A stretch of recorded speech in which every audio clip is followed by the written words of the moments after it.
오늘 우리에게 주신 하나님 말씀은 마가복음 1장 21절부터 28절까지 말씀입니다. 한 목소리로 읽겠습니다. 그들이 가버나움에 들어가니라. 예수께서 곧 안식일에 회당에 들어가 가르치심에 뭇사람이 그의 교훈에 놀라니 이는 그가 가르치시는 것이 권위 있는 자와 같고 서기관들과 같지 아니함일러라. 마침 그들의 회당에 더러운 귀신 들린 사람이 있어 소리질러 이르되 나사렛 예수여, 우리가 당신과 무슨 상관이 있나이까? 우리를 멸하러 왔나이까? 나는 당신이 누구인 줄 아노니 하나님의 거룩한 자니이다. 예수께서 꾸짖어 이르시되 잠잠하고 그 사람에게서 나오라 하시니 더러운 귀신이 그 사람에게 경련을 일으키고 큰 소리를 지르며 나오는지라. 다 놀라 서로 물어 이르되 이는 어찌미냐? 권위 있는 새 교훈이로다. 더러운 귀신들에게 명한즉 순종하는도다 하더라. 예수의 소문이 곧 온 갈릴리 사방에 퍼지더라. 아멘. 예수님께서 제자들에게 물으셨죠. 사람들이 인자를 누구라 하느냐? 사람들이 예수님을 어떤 분이라고 생각하고 있는지 물어보신 겁니다. 더러는 침례 요한, 더러는 엘리야, 어떤 이는 예레미야나 선지자 중에 하나이다. 예수님을 선지자 또는 선지자 같은 분, 이렇게 알고 있다고 보고를 드립니다. 너희는 나를 누구라 하느냐? 시몬 베드로가 대답하여 이르되 주는 그리스도시요 살아계신 하나님의 아들이시니이다. 선지자 정도로 알고 있는 사람들에 비해서 베드로의 이 고백이 위대합니다. 위대한 신앙 고백입니다. 예수님을 바로 알아보고 있으니까요. 마음에 흡족하신 예수님께서 이 말을 칭찬하시면서 이렇게 말씀하시죠. 바요나 시모나, 요나의 아들 시모나, 네가 복이 있도다. 이를 내게 알게 하니는 혈육이 아니요 하늘에 계신 내 아버지시니라. 베드로가 이런 대답을 할 수 있는 건 하나님께서 알게 하시고 하나님께서 깨닫게 해주셨기 때문이라는 겁니다. 그러니까 베드로가 복이 있는 사람이다. 하나님이 해주신 거니까요. 말씀을 깨달아 아는 게 복입니다. 성경 말씀이 믿어지는 게 하나님의 은혜입니다. 십자가의 예수님을 나의 구주로 믿는 사람이 가장 행복한 사람입니다. 영생을 얻은 사람이 되니까요. 하나님께 선물 받은 사람이니까 말입니다. 복 받은 사람입니다. 예수님께서 계속해서 이렇게 말씀하시죠. 또 내가 네게 이르노니 너는 베드로라. 내가 이 반석 위에 내 교회를 세우리니 음부의 권세가 이기지 못하리라. 내가 천국 열쇠를 네게 주리니 네가 땅에서 무엇이든지 매면 하늘에서도 매일 것이요 네가 땅에서 무엇이든지 풀면 하늘에서도 풀리리라. 자, 베드로의 신앙 고백 위에 예수님께서 교회를 세우시겠다고 말씀합니다. 교회는 예수님을 그리스도로 믿는 믿음 위에 세워집니다. 예수님께서 그렇게 세우시겠다고 선언하시고 그렇게 세우셨습니다. 믿게 해주시는 하나님의 은혜로 교회가 세워진 거죠. 그 교회가 천국으로 향하는 통로가 됩니다. 내가 천국 열쇠를 내게 주리니. 예수님께서 교회에 천국 열쇠를 주십니다. 자, 복을 주셔서 알게 하시고 믿게 하시는 거, 이거 하나님이 하시는 거고요. 그렇게 믿음으로 세워진 교회를 예수님이 천국으로 들어가는 통로로 사용하시겠다, 이렇게 선언하십니다. 이런 능력은 말씀이 육신이 되어 오신 예수님에게서 오는 겁니다.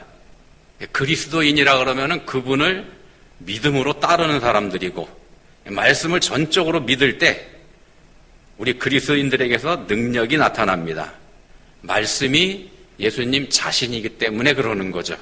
믿고 따르면 우리가 능력을 봅니다. 말씀이 곧 능력입니다. 예수님은 제자들에게요, 나를 따르라 이렇게 말씀하셨습니다. 나를 따르라. 우리는 예수 잘 믿는다고 하는 거를 예수님을 잘 섬기는 걸로 생각하는 경우가 있습니다만 그런 거 아닙니다. 예수님을 잘 섬기는 게 예수 잘 믿는 거다 이렇게 생각합니다만 그거 아닙니다. 예수님은 나를 잘 섬겨라 이렇게 말씀하지 않으셨습니다. 그렇게 말씀하신 적이 없습니다. 나를 따르라 이렇게 말씀하셨죠. 본문 바로 앞에 무슨 말씀이 있는가 하면은 갈릴리 해변을 예수님께서 지나가시다가 베드로와 안드레가 바다에 금을 던지는 거 보시고서 그들에게 말씀하시죠. 이렇게 말씀하십니다. 나를 따라오라. 나를 따라오라. 내가 너희로 사람을 낚는 어부가 되게 하리라. 나를 따라오라. 이렇게 말씀하십니다. 그러면 너희가 사람을 낚는 어부가 되게 하겠다. 나를 따르라 하셨습니다. 나를 섬기라 아닙니다.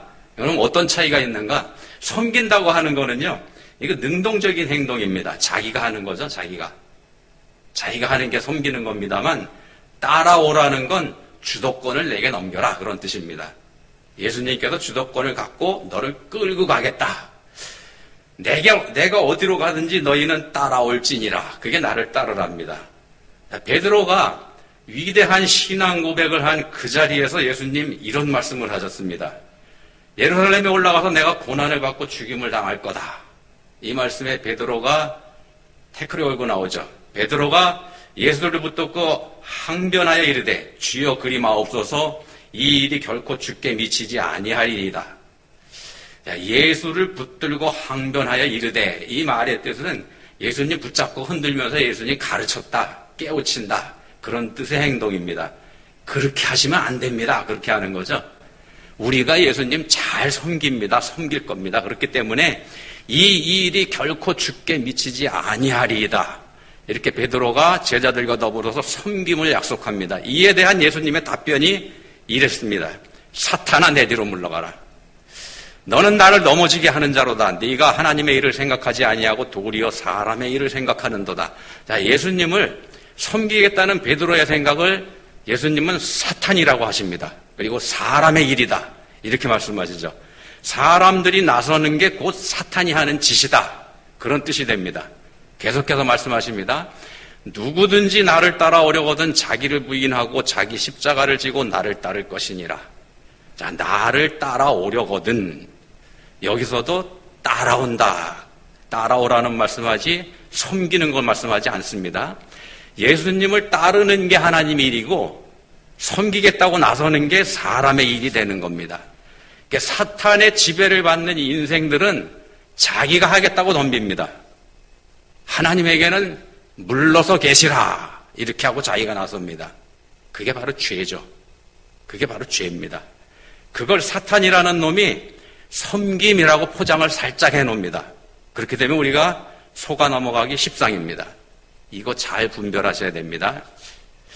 섬김이 나쁘다고 지금 말씀드리는 거 아닙니다. 따르라고 하시면 우리는 따라야 한다는 말씀을 지금 드리는 겁니다. 따름이 곧 섬김입니다.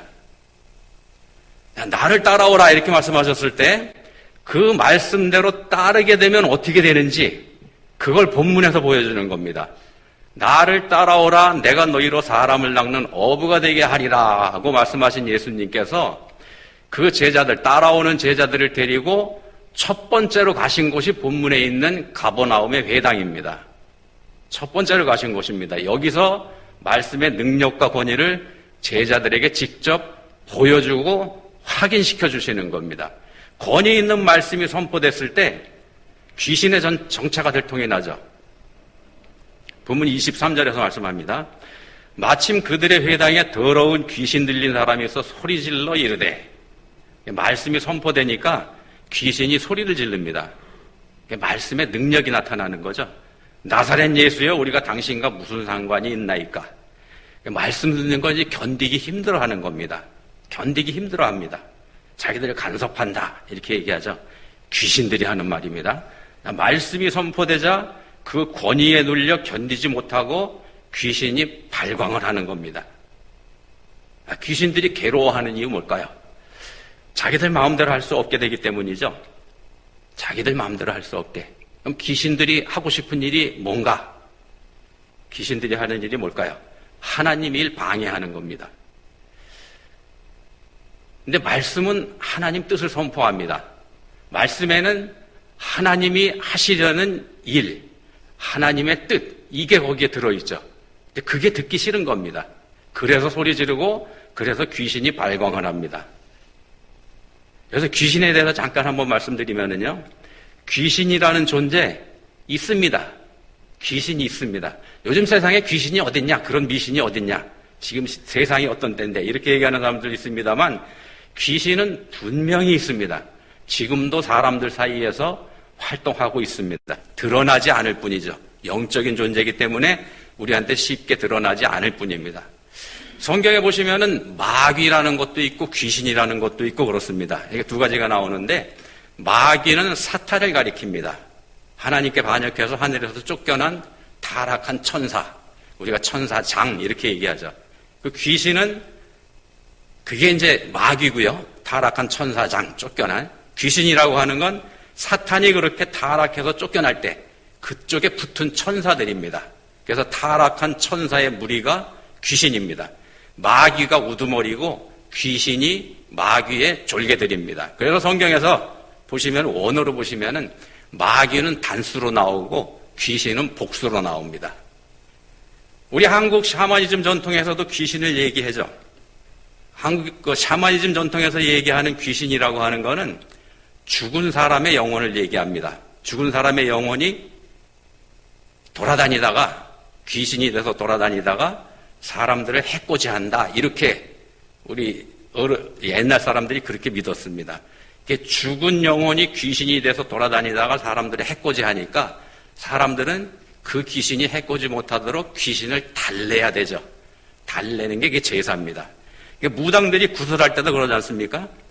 그것도 귀신을 달래는 행위입니다. 귀신이 장난치지 못하도록 잘 보여서. 그래서 얘기하지 않습니까? 신령님이 노한다고 겁을 주는 거죠. 그런 겁니다. 근데 죽은 사람의 영혼이 그렇게 돌아다닐 수 없습니다. 잘못 알고 있는 겁니다. 귀신은 타락한 천사입니다.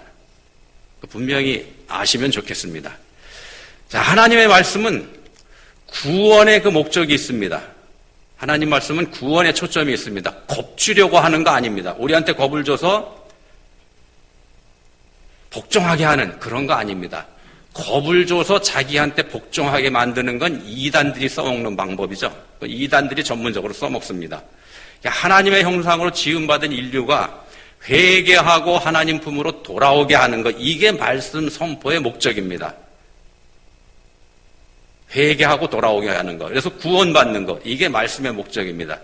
하나님의 말씀은 살아있고 활력이 있어 좌우의 날선 어떤 것보다도 예리하여 혼과 영과 및 관절과 골수를 찔러 쪼개기까지 하며 또 마음의 생각과 뜻을 판단합니다. 마음의 생각과 뜻을 판단합니다. 우리 마음속까지 다 드러내는 능력이 말씀에 있다는 겁니다. 그래서 말씀을 듣고서 마음에 찔림을 받는 경우가 있는데, 그래서 그러는 겁니다. 우리 마음의 생각과 뜻까지 판단하기 때문에. 이런 경우에 이제 우리가 나오는 반응이 그거죠. 형제들아, 우리가 어찌할꼬. 이런 경험이 우리에게 있어야 됩니다. 말씀에 찔림을 받고. 그렇게 나올 수밖에 없습니다. 말씀이 우리의 생각과 뜻을 드러내고 혼과 영과 관절과 골수를 찔러 쪼개기까지 한다면 말입니다. 자, 죄의 지배를 받는 우리 인간들이 계획하는 것, 우리의 능력으로 행하는 일들이 오히려 지혜로우신 하나님의 일을 방해하는 경우가 있습니다. 하나님의 일을 방해하는 거 귀신들이 하는 짓이라고 앞에서 말씀드렸지 않습니까? 근데 우리가 그렇게 하는 경우가 있다는 겁니다. 우리는 하나님을 위한다고 하지만 결과는 반대로 된다는 겁니다. 그런 일이 허다합니다. 우리가 가는 길이 막힐 때, 그래서 우리는 한번 생각해 봐야 됩니다. 하나님께서 왜 이 길을 막으시는지. 근데 우리는 생각을 하죠. 내가 하는 일은 왜 맨날 되는 일이 없냐. 그렇게 푸념할 일이 아니라는 겁니다. 하나님의 지혜가 우리와 함께 하시면서 우리 삶 가운데서 역사하시는 겁니다. 하나님의 지혜가 그리스도인을 이끌어가고 있다는 말씀입니다. 지혜는 하나님 거고, 지혜는 하나님 겁니다. 그럼 우리는 뭐냐? 믿고 따라야 되는 게 우리가 할 일입니다. 믿고 따르는 거. 지혜로우신 예수님은요, 어부 출신의 제자들을 부르실 때 이렇게 부르셨습니다. 나를 따라오라. 내가 너희로 사람을 낚는 어부가 되게 하리라.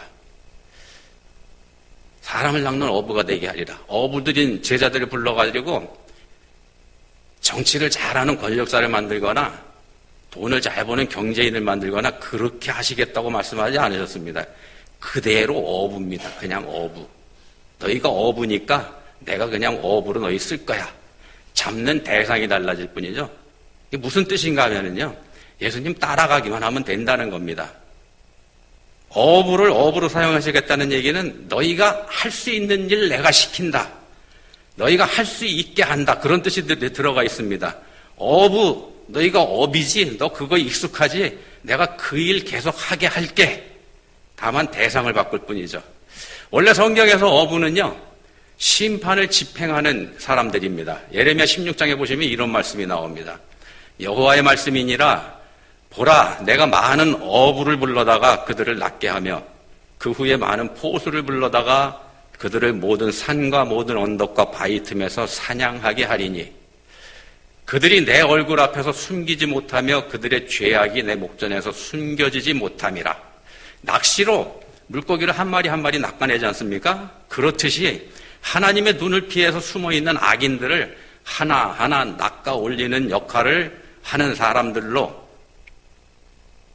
어부가 구약 성경에 등장하는 겁니다. 예레미야 16장에 하나하나 낚아 올려가지고 어떻게 하는가? 심판하는 겁니다. 너한테 이런 죄가 있지? 그걸 심판하는 게 그게 구약 성경에 등장하는 어부의 역할입니다. 근데 우리의 죄를 대속하려고 우리에게 오신 사랑과 자비가 풍성하신 우리 주 예수 그리스도께서는 이 심판을 은혜로 바꾸시는 겁니다. 사람을 하나하나 낚아 올리는 거 이것까지는 똑같은데 올려서 심판하시는 게 아니고 구약 성경하고는 다르게 낚아 올려서 구원의 바구니에 소중하게 담으시는 겁니다. 이렇게 되면 그 낚시에 낚여 올리는 게 복입니다. 낚시에 낚인 게 복입니다. 바요나 시모나 요나의 아들 시모나 네가 복이 있도다.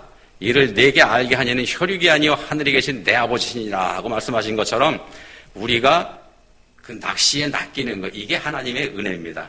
말씀이신 예수님의 지혜와 사랑과 능력이 우리를 붙잡는 겁니다. 우리를 낚아 올리는 거죠. 그게 하나님의 말씀이기도 합니다. 우리가 말씀을 열심히 듣는데도 우리한테도 말씀의 능력이 없는 거.